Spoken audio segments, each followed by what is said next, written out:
상쾌한 아침 원주에서 출발합니다.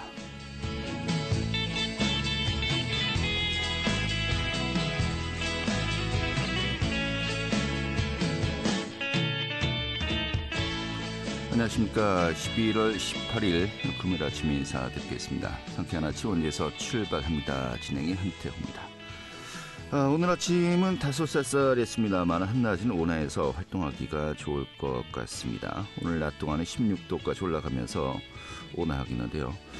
자, 이번 주말과 휴일에도 역시 좀 좋은 날씨 이어지겠습니다만은 내일은 전국적으로 하늘빛이 좀 흐려지겠다고 합니다. 참고하시면 되겠고요.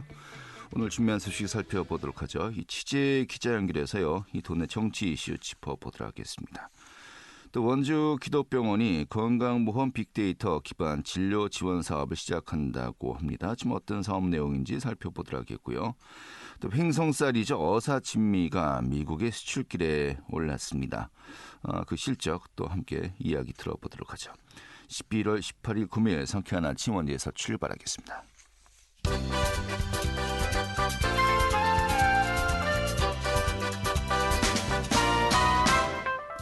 오늘의 뉴스입니다.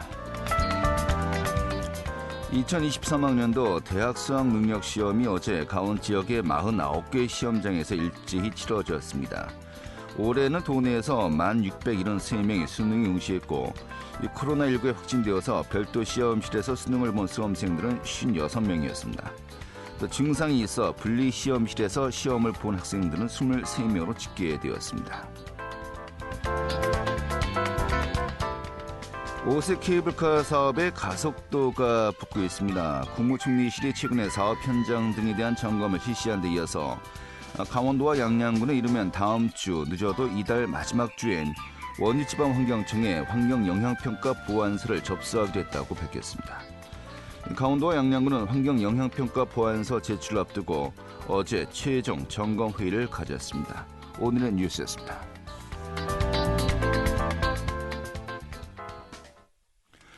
네, 도내 정치 이슈 살펴보도록 하겠습니다. 강원일보 정치부 이하늘 기자 연결하죠. 여보세요? 네, 안녕하세요. 네, 반갑습니다. 자, 요즘 국회 예산 확보를 위해서 정말 많은 그 일들 또 이제 작업들을 하고 있습니다만, 이 국회 내년도 정부 예산안 심사가 한창이에요. 이 강원도의 그 SOC 확충을 위한 국토교통부 예산, 이 국회 교통위원회 또 문턱을 넘었습니다만은, 이게 또 여러 가지 국회 여야 간의 입장차도 있고 끝까지 긴장은 늦출 수 없는 것 같습니다. 네, 그렇습니다. 국토위 예산결산소위원회가 지난 16일 강원도가 요청했었던 증액 사업의 대부분을 반영한 예산안을 의결을 했는데요.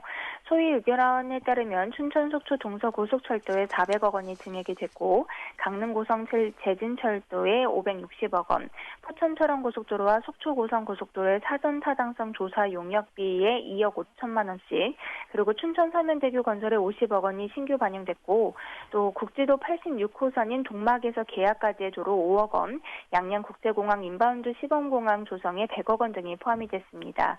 여기에 행정안전위원회도 행안부 소관으로 화천 광덕터널 도로 건설에 7억 원을 신규 반영한 상태입니다. 강원도가 지난 10일 강원도 국회의원 협의회와 국비확보 재적 간담회에서 요청했었던 주요 7개 사업은 당초 목표한 규모에는 미치지 못했지만 대부분 상임위원회 예산 소위 의결안에 포함이 된 것인데요. 특히 2027년 개통을 목표로 한 춘천 속초 동서 고속화철도는 내년도 정부 예산안에 포함됐었던 2,068억 원에 더해서 400억 원이 더 증액되면서 2,468억 원으로 올랐습니다. 여기에 동해북부선의 마지막 퍼즐 구간인 강릉에서 고성 대진까지 있는 철도 건설 예산은 국토위에서 560억 원이 증액 반영되면서 3,388억 원으로 수정됐습니다. 네, 그렇군요. 자, 또 원주 지역의 좀 수건 사업 중에 하나이기도 하죠. 국도대체우회도로. 이와 관련된 좀 예산도 이번에 가능할 것으로 좀 보일 수 있을까요? 네, 국토위 소속인 국민의힘 박정하 국회의원의 요청으로 원주시 외곽을 연결하는 흥업에서 지정까지의 국도 대체 우회도로 사업이 6차 국도 국지도 계획 반영을 위한 연구 용역비 1억 원도 신규 반영되면서 향후 사업 추진 가능성이 열리게 됐습니다. 1999년에 착공한 국도 대체 우회도로는 2013년까지 동부 구간의 흥업면에서 소초면 장양리까지 총 연장 26.6km는 구간이 개설이 됐는데요. 있는데요. 그러나 서부 구간인 흥읍면에서 지정면, 소초면으로 연결되는 15.4km는 아직 착공도 못하고 있는 상황입니다. 이번에 흥업에서 지정까지의 국도대체 우회도로 건설의 제6차 국도 국지도 계획 반영을 위한 연구 용역비 예산이 반영되면서 향후 사업 추진 가능성이 열리게 됐습니다. 또 여기에 총 사업비 998억 원이 필요한 춘천 서면대교 건설과 관련해서는 50억 원이 신규 반영됐고요. 홍천에서 장평까지의 일반국도 건설에는 설계 비용이 2억 원, 그리고 포천 이동에서 철원 서면국도 건설에 3억 3천만 원, 안흥에서 박림까지의 국도 건설 61억 8천만 원이 포함이 됐습니다. 이처럼 강원도 현안 예산들은 상임위원회별 소위 예산안에는 포함이 됐는데 행안위와 국토위가 잇따라 파행되면서 전체 회의에서는 의결되지 못한 상태입니다. 강원도 관계자는 강원도가 증액 요청한 사업은 대부분 상임위원회 예산에 내에 포함이 될 것으로 전망이 되고 있는데 본회의를 끝까지 통과할 때까지는 긴장감을 늦출 수 없다고 얘기하고 있습니다. 네. 이제 며칠 남지 않았네요. 좀 지켜봐야 되겠습니다. 자, 그리고 강원도의회도 역시 내년도 당초 예산안 또 제2차 추가 경정 예산안 또 심사가 시작되지 않았습니까? 이 아무래도 추경에서는 레고랜드 관련 2,050억 원의 지급 이것을 어떻게 할 것인가, 추경을 어떻게 마련할 것인가 이게 제일 큰 또 핵심이겠습니다만은 본회의가 열렸었던 첫날 김진태 지사 이 부분에 대한 또 예산 통과를 촉구했어요. 시정 연설 내용은 어땠습니까? 네, 김진태 강원도지사는 지난 16일 도의회 본회의에서 시정연설에서 강원 중도개발공사의 2,050억 원 채무 상환에 대한 필요성을 강조했는데요.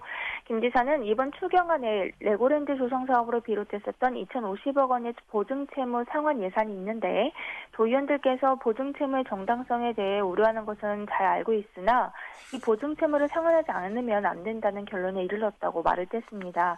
이어서 먼저 지자체가 채무보증 계약을 맺은 것은 국민과의 약속인데 지난 8년 동안 이 채무를 재원으로 삼아서 사업을 진행해 놓고 이 채무가 정당하지 않다고 주장하게 되면은 국민들이 납득할 수 없을 것이라고도 덧붙였습니다. 그러면서 2,050억 원 채무 상환으로 모든 것이 끝나는 것이 아니라 오히려 중도개발공사와 레고랜드 사업 정상화의 첫걸음이 될 것이라면서 2,050억 원의 보증 채무를 상환하고 나면 반드시 중도개발공사로부터 채권을 회수하겠다고도 했습니다. 또 최문순 전임도정이 강원도 예산을 방만하게 운영했다고 지적하기도 했는데요. 김 지사는 올해 도비가 어떻게 쓰였느냐며 불꽃놀이 축제에 도비 7억 5천만 원, 평화영화제에 도비 18억 등이 투입이 됐는데 레고랜드 조성을 위해서도 2,050억 원의 빚보증을 썼었고 699억 원에 달하는 이자가 발생했다고도 덧붙였습니다. 또 알펜시아 리조트로 지난 16년 동안 하루 평균 6,500만 원, 연평균으로 따지면 240억 원, 16년 동안 총 3,800억 원의 이자를 떠안았다고도 나열을 했습니다. 이어서 그동안 미래를 고민하지 않은 결과 도민의 혈세가 불필요하게 낭비되고 결국 도민의 부담만 늘어난 것이라고도 지적했습니다. 네.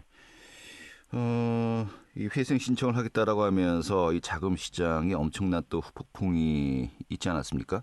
이런 부분에 대한 책임론을 벗어나기 위한 하나의 또 방편으로 이 전임 도정의 이 방만 경영이었다라고 이제 그 비중을 둔 것 같습니다만은 이 아무래도 좀 여야 간의 이 전현 이 도정에 관해서 이 각자 또 이제 그 정당별로 좀 책임론 굉장히 또 거셀 수밖에 없을 것 같습니다. 좀 난선 비판들도 이번에 함께 있었죠. 네, 맞습니다. 이번에 5분 발언에서는요, 국민의힘과 더불어민주당 소속의 강원도의원들이 각 3명씩 연단에 올라서 공방을 벌이기도 했습니다. 더불어민주당 이지영 도의원은 김진태 지사의 섣부른 판단으로 강원도에 대한 신뢰가 무너졌고 대한민국 채권시장의 돈맥경화 상황을 초래했다면서 문제는 김진태 도정의 불통이었다고 진단을 했고요. 또 같은 당 정재용 의원도 보증채무 상환 예산안을 제출하기 전에 중도개발공사에 대한 회생 신청 동의안을 강원도의회에 제출해야 한다며 예산 심의를 하더라도 법률적 해석에 따라서 도의회에 배임 문제가 남는다면서 절차적인 문제를 제기를 했습니다. 또 박윤미 도의원도 이번 사태의 본질은 오로지 정치적 이익을 위해서 경제와 신뢰를 희생시킨 사건이라면서 거기에 시장 경제에 대한 무지와 무능, 아집이 만든 대참사라고도 비판했습니다. 네. 3명의 민주당 의원들이 올라갔고 또 반면에 또 3명의 국민의힘 의원들 아무래도 또 이제 정반대 또 입장이지 않았겠습니까? 좀 어떤 그 주장들이 있었습니까? 네, 또 원주의 김기용 도의원은요, 채권시장 자금 경색 원인으로 금리 인상 기조 등을 제시하면서 김진태 지사가 강원도재정과 세금을 지키기 위해서 더 늦기 전에 횃불을 들었으나 채권시장에는 불운한 타이밍이었었다고 이렇게 김 지사를 감싸기도 했고요. 또 전임도정에서 2014년 도의회 의결을 얻지 않은 채 채무보증 규모를 210억 원에서 2,050억 원으로 확대해 지방재정법을 위반한 사례를 든 임미선 도의원은 최문순 전 지사는 변상 책임에서 자유로울 수 없다 이렇게 또 비판하기도 했고요. 또 회생 신청은 채무 부담 행위가 아니기 때문에 강원도의회 의결이 필수적인 절차인지도 의무이고 또 회생 신청도 하지 않았기 때문에 아직까지 절차상 하자라고 볼 수 없다면서 야당의 절차적 하자 주장에 대해서 반박하기도 했습니다. 이기찬 도의원은 최 전 지사를 불량감자로 일컬으면서 레고랜드 문화재 출토와 RPNCR 리조트 매각과 관련된 부분 그리고 동해안권 경제자유구역청에서 드러난 문제점들을 조목조목 지적하기도 했습니다. 이기찬 의원은 최 전 지사가 최대 업적이라고 손에 꼽은 사업들이지만 무엇 하나 제대로 된 게 없다면서 조금이라도 도민들에게 미안한 마음이 있다면 잘못을 뉘우치고 사과하라고 촉구하기도 했습니다. 강원도의회 경제산업위원회는 23일 2,050억 원이 포함된 산업국의 추경안 심사가 예정이 되어 있는데요. 레고랜드 관련된 2,050억 원이 포함된 만큼 진통은 지속될 것으로 보입니다. 네. 이 하나의 사안을 놓고서 이 정치적인 입장에 따라서 이 주장하는 바 또 시각차가 너무 큰 것 같습니다. 이 도민들은 이러한 그 정쟁에 휩쓸리지 않고서 좀 안정적인 도정이 펼쳐나가기를 좀 바라고 있습니다만은 이 부분 좀 많이 안타깝네요. 알겠습니다. 오늘 이렇게 정리하도록 하죠. 고맙습니다. 네, 감사합니다. 네, 강원일보 정치부의 이하늘 기자였습니다.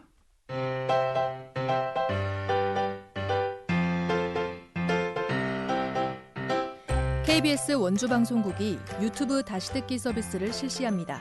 매일 아침 강원 영서남부권의 뉴스와 정보를 전해드리는 상쾌한 아침 원주에서 출발합니다는 KBS 원주라디오 유튜브 채널을 통해 다시 들을 수 있습니다.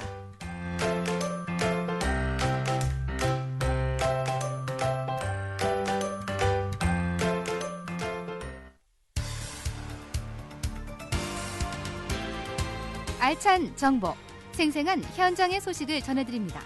리포터 현장. 네, 건강보험에 쌓인 환자의 빅데이터를 기반으로 진료를 지원하는 서비스가 만들어졌습니다. 원주 연세의료원, 이 원주 기독병원이죠. 국민건강보험에서 보관하는 환자의 기록들을 활용하는 것인데, 이 전국에서 처음으로 이제 시범 사업으로 이 활용이 된다고 합니다. 그다음에 또 많은 준비도 거쳤다고 하는데, 좀 어떤 내용인지 살펴보도록 하겠습니다. 취인의 리포터 자리했습니다. 어서 오시죠. 네, 안녕하세요. 네. 이 건강보험 데이터를 활용한 진료 서비스가 시작되었다고 하는데 좀 어떤 서비스인지 먼저 개요부터 살펴볼까요? 네, 건강보험 빅데이터 진료지원 플랫폼이라는 이름의 의료 서비스가 시작됐습니다. 국민건강보험공단이 보유한 환자의 의료 정보를 병원과 약국에서 확인해 더 객관적이고 정확한 진료를 볼 수 있도록 하는 서비스인데요. 환자의 과거 병원 진료 기록과 복용한 약, 또 평소 건강 상태를 확인할 수 있는 진료 서비스입니다. 원주 연세의료원이 국민건강보험공단과의 협업으로 1년간 준비해서 시작된 서비스인데요. 특히 개인정보법에 공들여 준비한 사업으로 이용자의 동의가 중요합니다. 동의를 한 경우에만 해당 서비스의 이용이 가능합니다. 네. 사실 그 개인의 의료 정보 같은 경우는 이 제3자에게는 제공하지 못하도록 엄격하게 규정되어 있지 않습니까? 하지만 그러한 것들을 좀 예외 조항으로 둬서 정말 그 신속한 그 의료 서비스가 가능하도록 하겠다는 것인데 어떤 장점이 있다는 겁니까? 네, 신속 정확한 진료가 가능해집니다. 또 약물 오남용과 중복 처방을 막을 수 있다는 장점이 있고요. 특히 응급 상황에서 유용하게 쓰일 텐데요. 환자가 의식이 없고 또 보호자가 없는 경우에 이전 의료 기록을 확인할 수 없어서 응급 환자의 골든타임을 놓치는 경우를 막을 수 있습니다. 또 의료 취약계층까지 국민 누구나 혜택을 볼 수 있다는 게 장점인데요. 안전한 의료 환경을 만드는 데 크게 기여할 것으로 기대됩니다. 원주 연세의료원 진료지원 플랫폼 사업단 김성우 교수 이야기 들어보겠습니다. 우려되는 부분은 이제 시민들이 정보 제공 동의가 개인정보가 좀 위험하지 않느냐 이렇게 우려하실 수 있는데 국민건강보험공단은 전국에서 유일하게 개인정보 보호를 가장 최우선시하는 기관입니다. 안심하고 저희 진료지원 플랫폼을 이용하셔도 괜찮다라는 말씀을 드리고 싶습니다. 원주 시민분들과 강원도민들 모두에게 지금 열려있는 진료지원 플랫폼입니다. 의료기관에 방문하실 때 어렵게 내 질병이나 먹던 약을 설명을 안 하셔도 내가 진료 혜택을 받을 수 있다. 개인정보는 안심하고 편리하게 진료지원 플랫폼을 활용하셔도 됩니다. 네, 좀 다시 한번 정리한다면은 이 사전에 이런 그 의료 정보를 제공하겠다라고 이제 본인이 동의를 해야 되는 거 아니겠습니까? 그리고 동의를 한 정보는 일단은 이 협약을 맺은 기독병원 원주연세의료원에서만 이제 활용이 가능하도록 하겠다는 것인데, 이 환자들이 입원했을 때 그리고 또 긴급 상황일 때 이제 활용할 수 있다는 것이겠고요. 자, 그렇다면은 그 서비스 뭐 동의 여부도 이제 본인이 선택을 해야 될 것 같고요. 지금 어떻게 이 서비스에 우리가 또 접속을 하고 또 활용이 가능한 겁니까? 네, 환자 개인의 정보를 활용해서 이루어지는 서비스이기 때문에 이용자의 동의가 이루어질 경우에만 가능한 서비스인데요. 국민건강보험공단이 운영하는 더 건강보험 앱을 통해서 서비스에 동의할 수 있습니다. 이 앱을 다운받고 건강관리란에서 개인정보 이용에 동의를 누르면 이후 원주에서 협업을 맺은 병원과 약국에서 정보를 활성화할 수 있는데요. 이 서비스 출범식은 지난 월요일로 5개 병원에서 우선 시작을 했습니다. 계속해서 함께하는 병원과 약국의 규모는 늘 것으로 기대가 되는데요.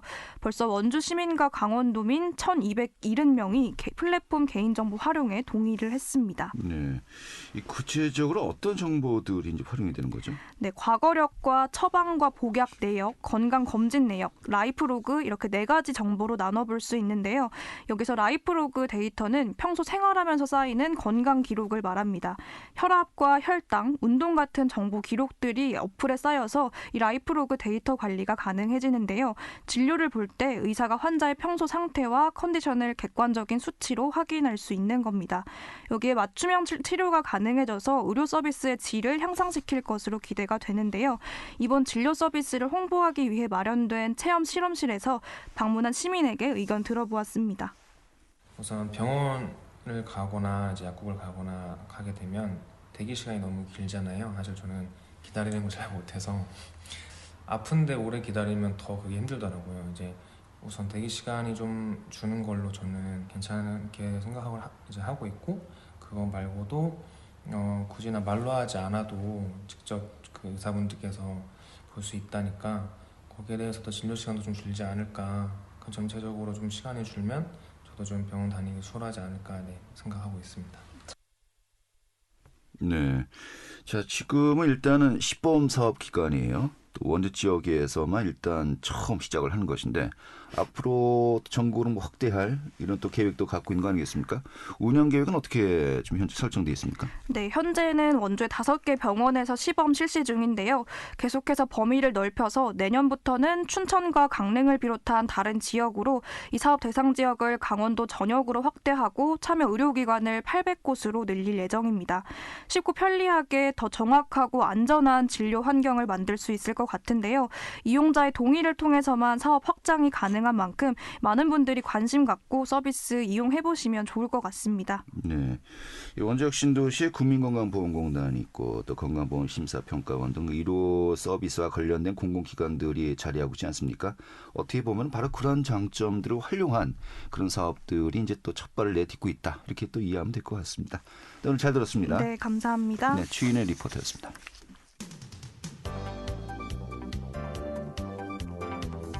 생생한 현장, 유익한 생활 정보를 전해드리겠습니다. KBS 원주 라디오 상쾌한 아침 원주에서 출발합니다를 함께하고 있습니다. 네, 지금 시각이 8시 50분이고요. KBS 원주 방송국의 상쾌한 아침 원주에서 출발합니다. 함께하고 계십니다. 자, 횡성쌀이죠. 어사진미가 미국의 수출길에 올랐습니다. 1년에 480톤이나 수출하기로 이 계약을 맺었다고 하는데요. 1차로 20톤, 이제 40톤을 또 선적을 이미 했다고 하고요. 이 정도면 굉장한 또 실적이 될 것 같습니다. 오늘 자세한 내용 살펴보도록 하죠. 횡성농협의 최승진 조합장 연결하겠습니다. 조합장님. 네, 안녕하세요. 예, 반갑습니다. 아니, 그 미국에 480톤을 쌀을 수출하면요. 네. 이 남는 쌀이 있는 겁니까? 예, 남은 쌀이 있기 때문에 이제 출하하는 중이고요. 예. 1년에 그 어사진미 예. 보통 그 재배량이 어느 정도입니까? 저희 관내가 약 한 2,000헥타르 가지고 15,000톤 정도 생산이 되고 있습니다. 그렇군요. 많이 예, 생산되는군요.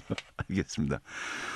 횡성쌀 어사진미 사실 그 외국에 좀 수출을 좀 이제 타진하기 위해서 좀 몇 차례 노력도 한 것으로 알고 있습니다만 그동안에 좀 어떤 그 성과들이 있었죠?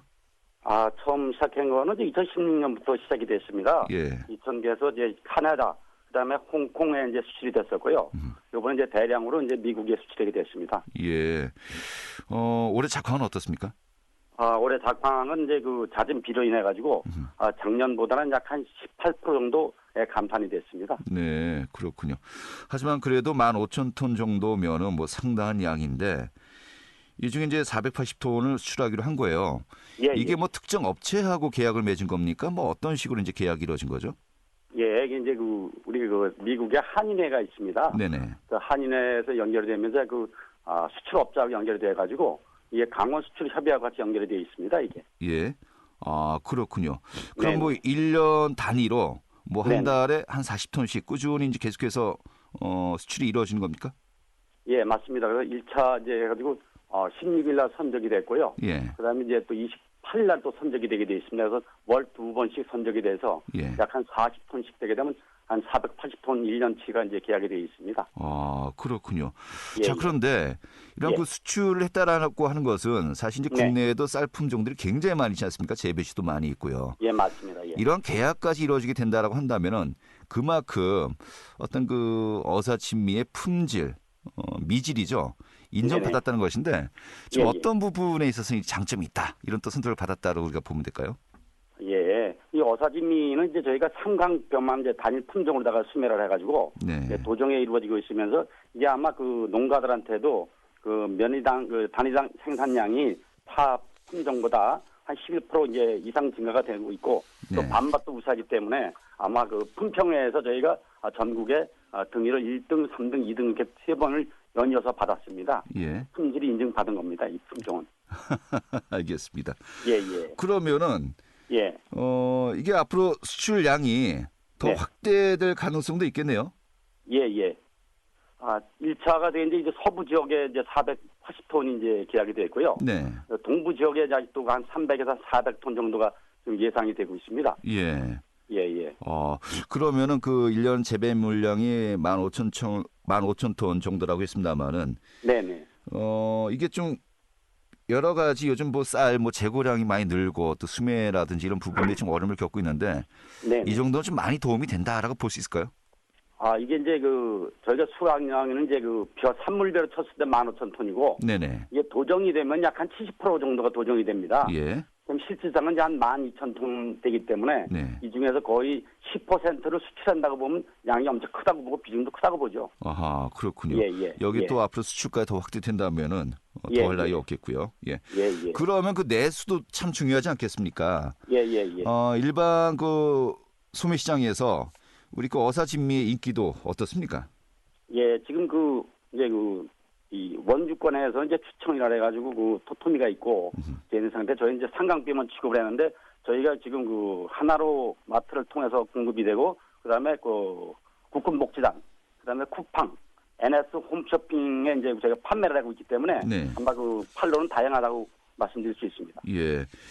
그 판로 확대를 통해서 굉장히 지금 그 여러 가지 그 농민들의 네. 이 쌀 정말 그 재고량은 정말 걱정이 없게 이제 만들고 있는 것으로만은 또 사실 그러기 위해서는 또 이제 품질도 꾸준히 계속해서 개선이 되고 또 노력이 이루어져야 되지 않겠습니까? 예. 그동안에 좀 여러 가지 그 브랜드 가치 향상을 위해서 많은 또 프로젝트도 진행했다고 들었습니다. 좀 어떤 사업들이 그동안에 함께 있었습니까? 저희가 이제 대면 고품질 쌀 단지를 조성해가지고 네. 우리 김명희 군수님께서도 많이 지원해 주시기 때문에 행정적으로다가 보험템을 많이 받고 있습니다. 네. 그래서 저희 단지가 이제 두 단지가 형성이 돼 있어가지고 나름대로는 화학비료 적게 쓰고 유기질 비료 많이 투자를 해가지고 품질을 향상시키고 있다고 말씀드릴 수 있습니다. 네. 재작년이군요. 2020년 도내에서 유일하게 또 농촌진흥청에서 선정하는 외래 품종 대체 최고 품질 쌀 생산 공급 거점단지. 깁니다. 이 거점단지로 지정되었는데 그 뒤로 좀 많은 또 노력들이 함께 또 이루어지고 있는 거고요. 예, 알겠습니다. 또 축하드리겠고요. 480톤. 뭐 한 10배 정도 더해서 한 4,800톤 정도 수출 계약 소식 조만간에 또 들었으면 좋겠네요. 고맙습니다. 하여튼 제가 목표는 농민이 생산한 거 전념하고 판매는 농협에서 하는 걸 수출을 간다는 모두가 있기 때문에 열심히 노력한다는 말씀 드리겠습니다. 알겠습니다. 향후에 판로 개척을 위해서 좀 어떤 또 계획들이 따로 있으신지요? 지금 1차 이제 외국을 눈을 돌렸는데 외국에서도 저희가 이제 경쟁력에 이기려면 고품질로 가야 되기 때문에 아마 고품질 향상에 더 노력을 많이 해야 된다고 보겠습니다. 알겠습니다. 네네. 저도 한번 그 쌀 이제 보러 갈 때 눈에 보도록 하겠습니다. 어사진미. 오늘 말씀 고맙습니다.